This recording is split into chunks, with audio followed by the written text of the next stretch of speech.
Madame la Présidente, chers collègues, personne ne doit pouvoir montrer du doigt, stigmatiser un homme, une femme, un enfant qui a été obligé de quitter son pays pour fuir la misère, la violence, mais tout le monde doit se mobiliser quand derrière cet exil se cache aussi un trafic d'êtres humains.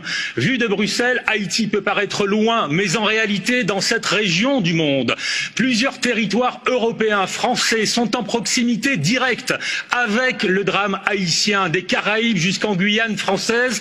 Partout, toujours, nous avons fait la démonstration de notre solidarité et nous savons que les urgences d'aujourd'hui exigent cohérence et efficacité. Alors oui, il faut vérifier si les aides européennes à Haïti contribuent réellement à lutter contre la souffrance du peuple haïtien. Nous avons des doutes et ils sont légitimes.